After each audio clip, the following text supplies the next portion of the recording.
السلام علیکم ورحمۃ اللہ وبرکاتہ نحمده ونصلي ونسلم على رسولنا الكريم اما بعد فقد قال الله تبارك وتعالى وما أنفقتم من شيء فهو يخلفه وهو خير الرازقين وقال نبينا صلى الله عليه وسلم افضل الدینار دینارا ينفقه الرجل على عياله او كما قال نبينا صلی اللہ علیہ وسلم۔ بزرگان محترم، عزیزان گرامی،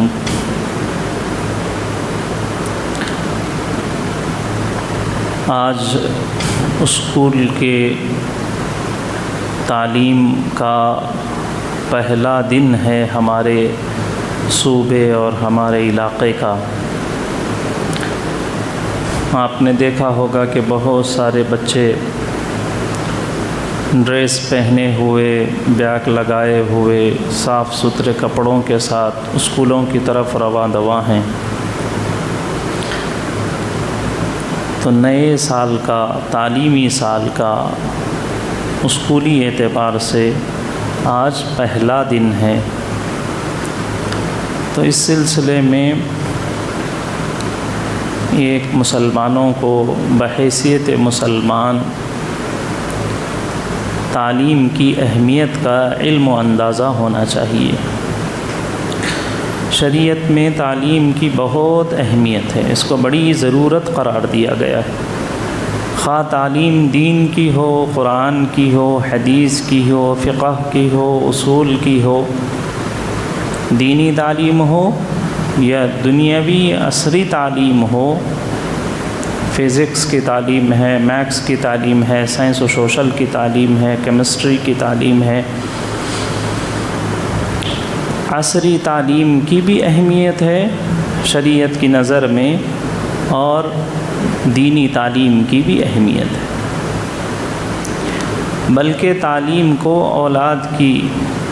سب سے بڑی ضرورت اور والدین پر سب سے بڑی ذمہ داری جو رکھی گئی ہے وہ یہ کہ اپنی اولاد کو تعلیم یافتہ بنانا۔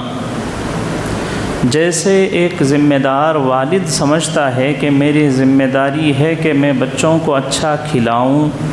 اچھا پہناؤں، اچھی جگہ رکھوں، عزت اور عافیت کے ساتھ رکھوں، وہیں ایک بڑی ذمہ داری والدین کی یہ ہے کہ ان کو زیور تعلیم سے آراستہ کرنا، اچھا تعلیم یافتہ بنانا بھی والدین کی ایک بڑی ذمہ داری ہے۔ خواہ بچے مرد ہوں یا عورتیں ہوں،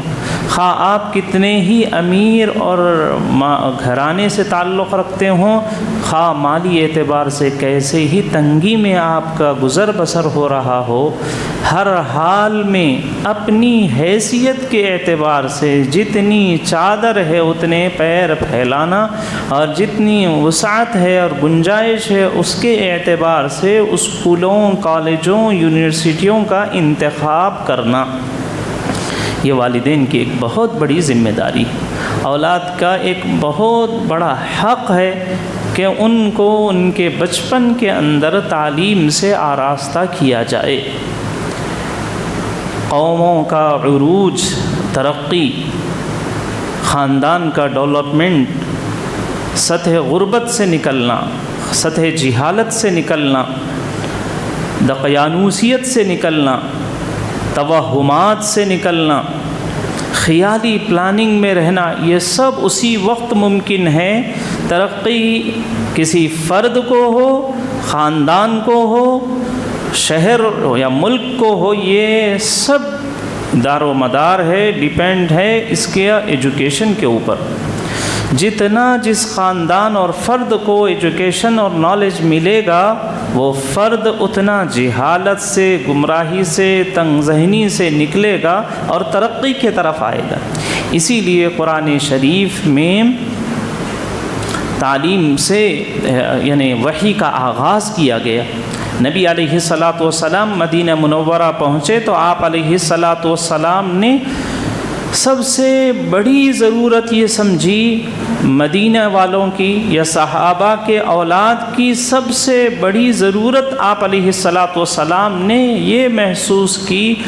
کہ ان کو تعلیم یافتہ ہونا چاہیے، وہ ہنر مند ہونا چاہیے، کوئی نہ کوئی اسکیل ان کے اندر ہونی چاہیے، فن میں مہارت ہونی چاہیے۔ یہ نبی علیہ الصلاۃ والسلام مدینۃ المنورہ جانے کے بعد آپ علیہ الصلاۃ والسلام نے اس بات پر فوکس کیا ہے کہ اپنی اولاد کو علم سے آراستہ، صحابہ کے بچوں کو علم سے آراستہ کیا جائے۔ غزوہ بدر ہوا، کئی لوگ اس کے اندر 70 سے زائد لوگ قیدی بن کر آئے،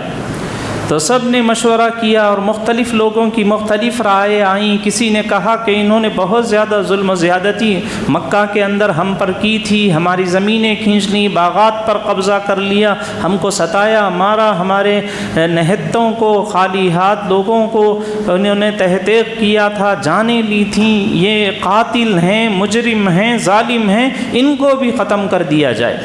جتنے قیدی ہیں ان سب کو تحقیق کر دیا جائے، ان کی گردن جسم سے جدا کر دی جائے، ان لوگوں نے اتنا بڑا ظلم ہم پر کیا ہے۔ تو کچھ لوگ کہنے لگے کہ ایسا کر دیا جائے،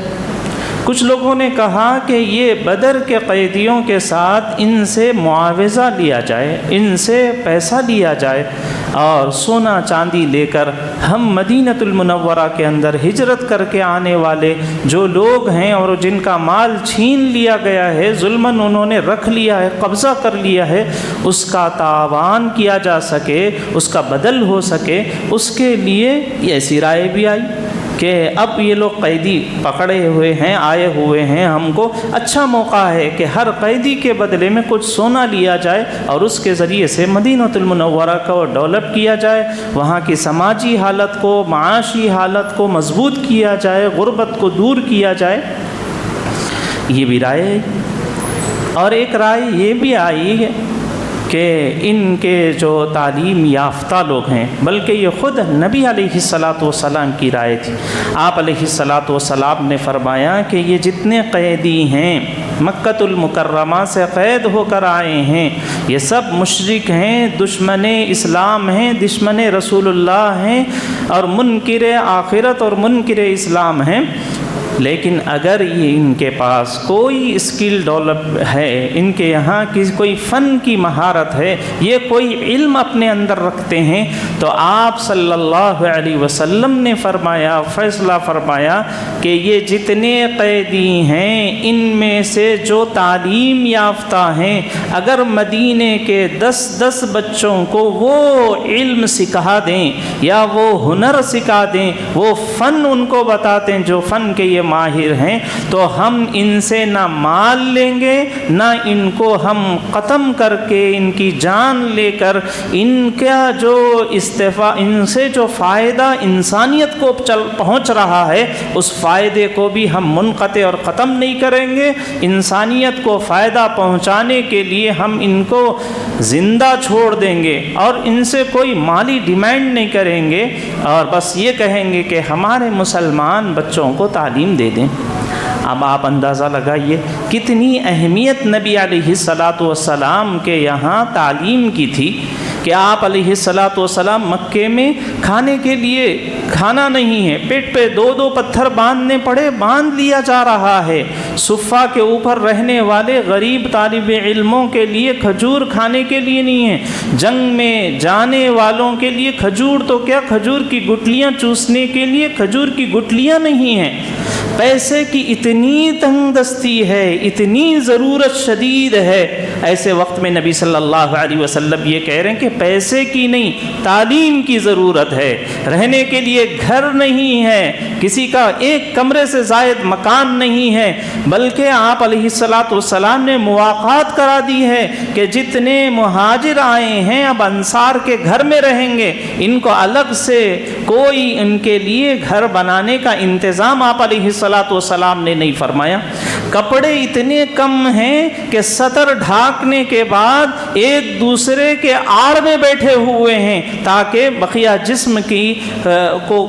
پردہ پوشی ہو جائے، اس کو چھپا لیا جائے، ایک دوسرے کے پیچھے بیٹھے ہوئے ہیں۔ آپ چاہتے تو کپڑوں کا ڈیمانڈ کر لیتے، آپ چاہتے تو کھانے غلے کا ڈیمانڈ کر لیتے، آپ سونا چاندی مانگ لیتے۔ دشمن آئے دن آپ کے اوپر یلغار کر رہے ہیں، خطرہ ہے ان سے، ہتھیار مانگ لیتے۔ آپ علیہ الصلاۃ والسلام نے کھانے سے زیادہ اہم، کپڑوں سے بڑی ضرورت، مکان کی حاجت سے زیادہ بڑھ کر اور ہتھیار اور اپنے آپ کو سیو کرنے کے لیے ویپنز کی ضرورت سے زائد آپ علیہ الصلاۃ والسلام نے یہ سمجھا کہ ہم اپنے صحابہ اور مدینے کے بچوں کو تعلیم یافتہ بنا لیں گے۔ تو اس سے اندازہ ہوتا ہے کہ تعلیم کی کتنی اہمیت ہے۔ اور وہ جو تعلیم دینے والے ٹیچرز ہیں، سکھانے والے وہ جو آئے ہوئے فوجی اور آرمی تھی، وہ کوئی مسلمان نہیں، ان کے پاس وحی کا علم نہیں تھا، ان کے یہاں قرآن اور حدیث کا اور فقہ کا، آسمانی کتابوں کا علم نہیں تھا۔ یقیناً ان کے پاس عصری اور ماڈرن ایجوکیشن اور اس کے اسکلز تھے، جس کے بارے میں نبی علیہ الصلاۃ والسلام نے فرمایا کہ ہمارے بچوں کو سکھا دو، تم کو آزادی مل جائے گی۔ اس سے عصری اور ماڈرن ایجوکیشن کی اہمیت اسے پتہ چلتا ہے کہ نبی علیہ الصلاۃ والسلام کے یہاں کتنی اہمیت۔ ہمیں چاہیے کہ ہم اپنے بچوں کے کھانے کے، کپڑے کے، مکان کے، زمین جائیداد کی جیسے فکر کر رہے ہیں، اس سے زیادہ ان کو ہم تعلیم یافتہ بنانے کی فکر کرنی چاہیے۔ آج لوگ چھلوں پر خرچ کر رہے ہیں، چھٹیوں پر خرچ کر رہے ہیں، پکنک پر خرچ کر رہے ہیں۔ آپ اندازہ لگائیے، صرف اگر اس سمر ہالیڈیز کا اگر کوئی والدین ہیں وہ کیلکولیٹ کریں کہ سمر ہالیڈیز میں ہم نے اپنے بچوں کے اوپر جتنا خرچ کیا ہے، شاید پورے سال ان کی فیس پر اتنا خرچ نہیں کیا ہے، ان کے بکس کے لیے اتنا خرچہ نہیں کیا ہے، ان کے آٹو کے لیے اتنا خرچہ نہیں کیا ہے، ان کے ٹفن کے لیے اتنا خرچہ نہیں کیا ہے، جتنا سمر ہالیڈیز میں ویکیشن منگانے کے لیے، پکنک پر جانے کے لیے، پارٹیز کرنے کے لیے، ان کو پارٹیوں میں لے جانے کے لیے جتنا خرچہ ہوا ہے، اتنا شاید بچوں کی تعلیم پر خرچ نہیں ہوا ہے۔ تو قوم کیسے ڈیولپ ہوگی، ترقی کیسے ملے گی، عروج کیسے حاصل ہوگا؟ جب تعلیم ہی نہیں رہے گی تو پھر کیسے ہم کو ترقی مل سکتی ہے؟ نبی علیہ الصلاۃ والسلام نے فرمایا کہ ایک تعلیم یافتہ اور ایک غیر تعلیم یافتہ آدمی کبھی برابر نہیں ہو سکتا۔ قرآن کہتا ہے جیسے اندھا اور دیکھنے والا کبھی برابر نہیں ہو سکتا، ایسے ہی ایک شخص تعلیم یافتہ ہے اور ایک غیر تعلیم یافتہ ہے، وہ کبھی ان کی سوچ، ان کی سمجھ، ان کی خدمت، ان کا کام کرنے کا نہج اور طریقہ کبھی برابر نہیں ہو سکتا۔ یہ ایسے ہی اٹکل انداز میں، اندازوں پر اور آنکھ بند کر کے زندگی گزار کے چلے جاتے ہیں۔ ہمیں چاہیے کہ ہم تعلیم کے اوپر، بچوں کے ایجوکیشن کے اوپر خاص طور پر توجہ دینے چاہیے کہ ہمارا بچہ اچھے سے اچھا تعلیم یافتہ بنے۔ امام غزالی رحمۃ اللہ علیہ، دمشق کا ایک چھوٹی سی فیملی تھی، ملک شام میں رہنے والے، ایک درزی ہیں معمولی سی، ان کو ان کے گلی کا آدمی بھی نہیں پہچانتا ہوگا،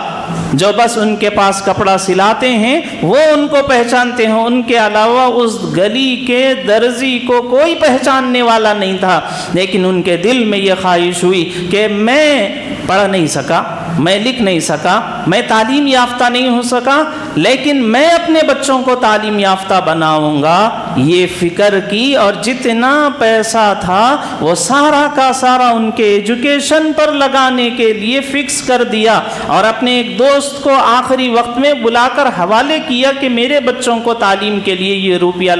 لگاؤ اور اس پر خرچ کرو۔ چنانچہ اس پر خرچ کیا گیا، پھر جب وہ بچے قابل بنے تو اسلام کے سب سے بڑے اسکالرز میں ان کا شمار ہوا. پوری دنیا کے مسلمان اس زمانے سے لے کر آج تک اس درزی کے بیٹے کو جانتے ہیں اور وقت کا مفکر اسلام اور سب سے بڑے اسکالر کہتے ہیں. امام غزالی کے نام سے ان کی کتابوں سے آج بھی استفادہ کیا جاتا ہے. یہ کیسا ہوا؟ ان کا نام بھی روشن ہوا, ان کا دین, ان کی تعلیمات بھی پھیلی. یہ کیسے؟ یہ اس طور پر ہوا کہ ان کے والدین نے فکر کیا کہ ہمارے بچوں کو ہم چاہے کیسی ہی تکلیف آ جائے ہم تکلیف سہ لیں گے, بھوکے رہ لیں گے, آدھا پیٹ کھا لیں گے, کرائے کے مکان میں رہ لیں گے, جو تکلیف آئے برداشت کریں گے, لیکن بچوں کو اچھی سے اچھی تعلیم دیں گے. یہ فکر کی تھی. صدر جمہوریہ سابقہ گزرے ہیں ہمارے ملک کے, اے پی جے عبد الکلام, میزائل مین ان کا نام لقب ملا. یہ کیسے بنے؟ کوئی بہت بڑا گھرانہ نہیں تھا, یہ معمولی ہی تھے. آج ہماری سوچ یہ ہو گئی ہے کہ میں آٹو چلا رہا ہوں تو بس میرے بچہ جب آٹو چلانے کے قابل ہو جائے اس کو میں ڈرائیونگ سکھا دوں گا, ایک لون پہ آٹو دلا دوں گا, بس یہی ہماری زندگی کا اینڈ ہے. یہی ہماری سوچ اور ختم ہمارا انقلاب ہے. ہم یہ سمجھ رہے ہیں کہ میں کار ڈرائیور ہوں تو بچے کو ایک کار چلانا سکھا دوں اور کسی اچھی جگہ پر اس کی ملازمت رکھ دوں, یہ ہمارے انف ہو گیا ہے. میرے بھائیوں, نہیں, انقلاب لانا ہے, خاندان کو بدلنا ہے, بچوں کے فیوچر کو بہت اچھا کرنا ہے, تو تعلیم ہی ایک ہتھیار ہے کہ جس کے ذریعے سے فرد سے لے کر عالم تک انقلاب لایا جا سکتا ہے. تو ہمیں چاہیے کہ ہم اپنے بچوں کی تعلیم کا عصری اسکولوں کے تعلیم کا نیا سال شروع ہو رہا ہے. ہم فکر کرنا چاہیے. کبھی کوئی بھی اس عمر کے بچے نہیں چاہتے کہ وہ اسکولوں کو جائیں, وہ پڑھنے اور وہاں کی مشقت کو, تکلیف کو برداشت کریں, یہ نہیں چاہتے. لیکن ہم والد ہونے کے ناطے ہماری ذمہ داری ہے کہ ہم اپنے بچوں اور اپنے پوتروں اور اپنے پوتریوں, اپنے نواسے, نواسیوں, بھتیجے, بھتیجیوں, پورے خاندان کی تعلیم کی فکر کرنا چاہیے. قربانی کے موقع پر, عید الاضحیٰ کے موقع پر, ذی الحجہ کا مہینہ بھی ہم کو یہ سکھاتا ہے کہ اپنے بچوں کو قابل بنانے کے لیے اگر تم کو ضرورت پڑے کہ ان کو اپنے سے جدا کرنا پڑے تو کر دو, لیکن اپنے بچوں کو اپنے پاس رکھ کر, لاڑ پیار میں رکھ کر خراب نہیں کرنا چاہیے. سیدنا ابراہیم علیہ السلام نے سیدنا اسماعیل علیہ السلام کو آسمانی اور وحی کا علم دینے کے لیے اپنے سے جدا کر دیا. کب جدا کر دیا؟ ابھی بچہ بول بھی نہیں سک رہا ہے, چل بھی نہیں سک رہا ہے, رینگ بھی نہیں سک رہا ہے. اللہ کا حکم آیا ہے کہ چھوڑنا ہے, تو سیدنا اسماعیل علیہ السلام کو چھوڑ دیا گیا اور وہ وہاں رہے, قابل بنے اور پورے اپنے خاندان کے لیے, اپنے والد کے لیے, اپنے والدہ کے لیے, سب کو افعل ما تؤمر, ابا جان وہ کر گزریے جو آپ جو چاہتے ہیں, آپ جیسا چاہتے ہیں کریے, میری کوئی رائے, میری کوئی منشا, میری کوئی خواہش نہیں ہوگی. آپ کی خواہش پر کٹ جانے, لٹ جانے, مر جانے, جان دینے کے لیے تیار ہوں. یہ سیدنا اسماعیل علیہ السلام نے کیا تھا. تو قربانی کا ایک پیغام یہ بھی ہے کہ ہم والد ہونے کے ناطے, خاندان کے بڑے اور ذمہ دار ہونے کے ناطے ہمیں چاہیے کہ ہم اپنے بچوں کی صحیح تعلیم و تربیت پر خصوصی توجہ دیں. ہمارے بزرگوں میں حضرت مولانا احمد عبید الرحمن صاحب دامت برکاتہم نے ایک واقعہ سنایا کہ وہ ایک مرتبہ یہاں اندرا گاندھی انٹرنیشنل ایئرپورٹ پر, ہمارا جو راجیو گاندھی انٹرنیشنل ایئرپورٹ ہے وہاں گئے ہوئے تھے. تو کوئی ان کو ڈرائیور پک کرنے کے لیے یا ان کو ڈراپ کرنے کے لیے آئے, تو بڑی خوشی سے انہوں نے سنایا کہ حضرت ماشاءاللہ یہاں جتنے کار نظر آ رہے ہیں یہ کار ڈرائیورز میں 40% مسلمان ہیں. یہاں مسلح ہے, نماز ہوتی ہے, سب کچھ ہوتی ہے اور بڑی تعداد میں مسلمان یہاں کام کر رہے ہیں. تو حضرت نے ان سے یہ پوچھا کہ اچھا یہ ڈرائیورز تو مسلمان ہیں, لیکن یہ بتاؤ کہ بھئی یہ ایئرپورٹ کے اندر وہ جو کرسیوں پر بیٹھے ہوئے ہیں، وہ جو قلم کاغذ چلا رہے ہیں اور وہ جو فیصلے کر رہے ہیں، وہ آفیسرز میں کتنی فیصد مسلمان ہیں؟ یہ دیکھ کر خوش مت ہو جاؤ کہ یہ کرنے والے ہم مسلمان ہیں، یعنی پنچر بنانے والے، آٹو چلانے والے مسلمان کتنی بڑی تعداد میں، یہ دیکھ کر خوش ہونا نہیں ہے۔ مین اسٹریم میں مسلمانوں کو باضابطہ طور پر علیحدہ کیا جا رہا ہے، لگے بندے منصوبہ بند طریقے سے مسلمانوں کو ہر ڈپارٹمنٹ میں سے نکالا گیا ہے۔ اب ضروری ہے کہ ہم پھر سے مین اسٹریم میں، ملک کی مین اسٹریم میں مسلمانوں کا آنا یہ بہت اس وقت کی بہت بڑی ضرورت ہے، اور بہت سارے والدین اس کو محسوس کر رہے ہیں، اور ہمارے بچے ماشاءاللہ IAS IPS کر کے بڑے بڑے عہدوں پر آ رہے ہیں، مین اسٹریم میں آ رہے ہیں۔ ایسا ہر ایک کو، ہر والدین کو، ہر خاندان کے فرد کو سوچنا چاہیے، اور سب مل کر جو خاندان، ہاں ہر بچہ ذہین نہیں ہوتا، ہر بچہ کلکٹر نہیں بن سکتا، MBBS نہیں کر سکتا، یا IAS IPS نہیں بن سکتا، لیکن جو بن سکتا ہے اس کو نکھار کر، نکال کر لانے اور خاندان کو آگے بڑھانے کی ہم سب کی اس وقت میں ملکی اعتبار سے، ملی اعتبار سے بہت بڑی ذمہ داری ہے۔ آپ کسی بھی شعبے میں چلے جائیے، کوئی ڈپارٹمنٹ میں چلے جائیے، ہم تو جہاں جاتے ہیں دیکھتے ہیں کہ بھئی کوئی مسلمان آفیسر کا کہیں نام لکھا ہوا ہے، ہم کو معلوم ہے کہ مسلمان کرپٹڈ ہے اور کرے گا کہ نہیں کام، پھر بھی یہ تلاش ہوتی ہے کہ کوئی مسلمان ہے، اور کوئی مسلمان مل جاتا ہے تو بڑی خوشی ہوتی ہے کہ چلو ان کے ذریعے سے صحیح گائیڈنگ ہو جائے گی اور صحیح ان کے ذریعے سے کام نکلے گا، کام بنے گا۔ ایک مسلمان کو دیکھنے کے لیے آفسوں میں آنکھیں ترس جا رہی ہیں۔ ایک تو دشمن چاہ رہا ہے کہ اس میں آپ آگے نہ بڑھیں، ان کو گورنمنٹ کے کسی بھی شعبے میں، کوئی محکمے کے اندر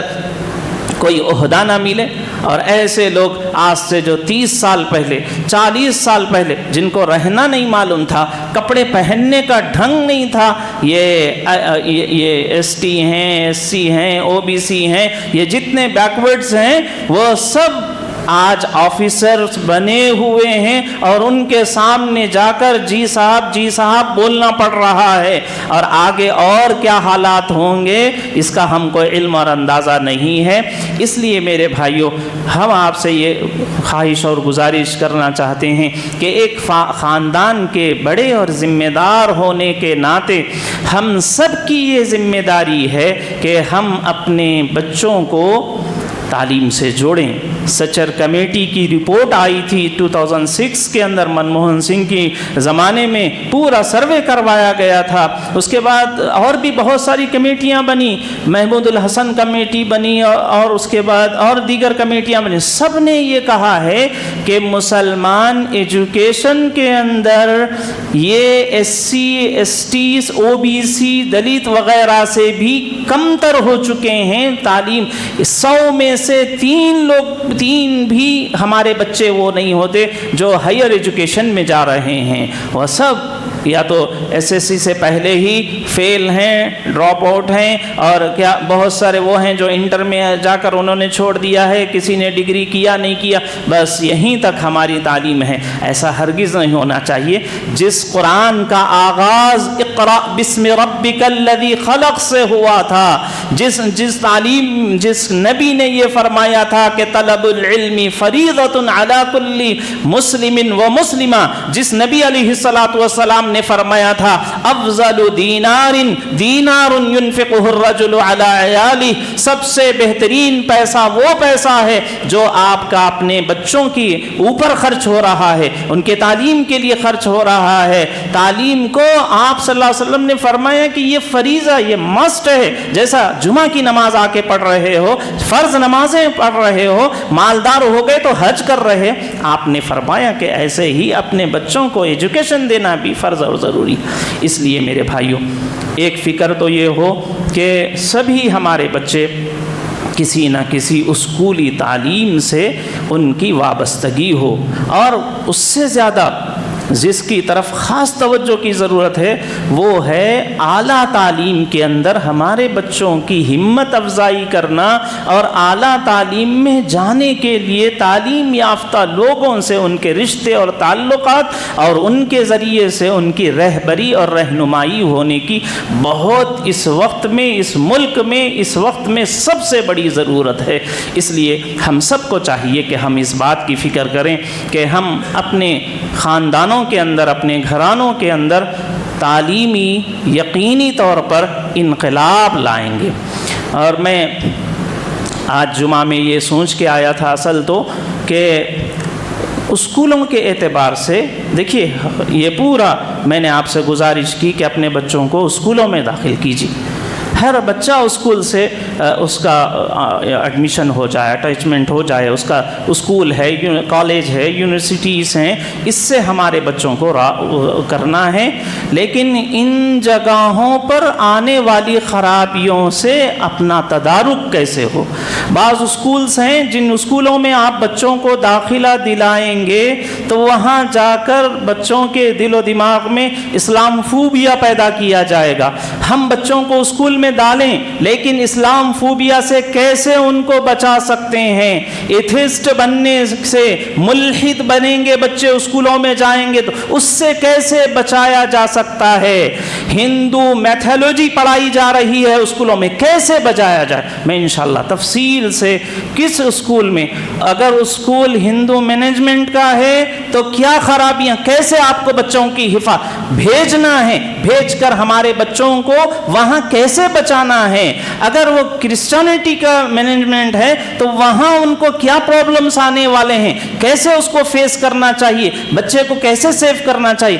اسکولز اگر مسلم مینجمنٹ کے ہیں تو وہاں ان کے اندر لبرلزم جو آ رہا ہے، آزاد خیالی جو پیدا ہو رہی ہے، مال کی محبت جو ان کے دلوں میں آ رہی ہے، اس سے کیسے بچایا جا سکتا ہے؟ اس کو میں انشاءاللہ تفصیل سے آئندہ جمعہ بیان کروں گا۔ لیکن اس جمعہ میں آپ سے یہ گزارش کیا ہوں کہ اسلام نے تعلیم پر بہت زیادہ توجہ دی ہے، خواہ تعلیم دینی ہو خواہ تعلیم دنیاوی ہو، ہر علم کی اسلام کے نزدیک اہمیت ہے، وقعت ہے، مقام ہے، اور اس کو سکھانے کی ترغیب آپ علیہ الصلاۃ والسلام کی جانب سے، قرآن کی جانب سے آئی ہے۔ اس لیے آپ کی اپنے بچوں کو کھانے، کپڑے، مکان اور دیگر چیزوں کے دینے سے بڑا تحفہ آپ تعلیم کا تحفہ، اچھا اسکول دینا اور اچھا ان کو تعلیم دینا، یہ سب سے بڑی ضرورت ہے۔ آپ فکر کیجئے، آپ کو اللہ نے مقام دیا ہے، خاندان کے بڑے ہیں، خاندان کے بڑے بیٹھ کر پن ڈاؤن کیجئے، ایک ایک کا نام لکھیے، بیٹی کا نام لکھیے، کتنے بچے ہیں، وہ کس اسکول میں جا رہے ہیں، بیٹا ہے اس کے کتنے بچے ہیں، وہ کیسے جا رہے ہیں، کون سے اسکول میں جا رہے ہیں۔ یہ ہے خاندان کے بڑے ہونے کی۔ ابراہیم علیہ السلام نے یہی تو کیا تھا، پلاننگ کی تھی، یہ اسماعیل ہے، ان کو مکہ بھیجنا ہے، ان کی اہلیہ کے ساتھ ان کو وہاں رکھنا ہے، یہ اسحاق ہیں، ان کو ملک شام میں، فلسطین میں رکھنا ہے۔ وہ تو تھے عراق میں رہے تھے اور ادھر فلسطین میں ایک بیٹے کو بھیجا۔ یہ منصوبہ بنانا خاندان کے بڑے ہونے کی، ہیڈ ہونے کے ناطے ذمہ داری ہوتی ہے۔ میں آپ سے گزارش کروں گا کہ خاندان کا ہر فرد پڑھے، ہر بچہ اسکول جائے، یہ مہم لے کر آپ چلیے اور ہر ایک کے بارے میں پوچھئے کہ کس اسکول میں وہ جا رہے ہیں، کیا کون سی کلاس میں اور کیسی تعلیم حاصل کر رہے ہیں، اس کی فکر کیجیے۔ اللہ تبارک و تعالی مجھے اور آپ کو سبھی کو ملی فکر، قومی فکر عطا فرمائے کہ ہمارے بچوں کو اچھا ایجوکیشن ملے، اس کی ہم سب کو اللہ فکر نصیب فرمائے۔ وآخر دعوانا الحمدللہ رب العالمین۔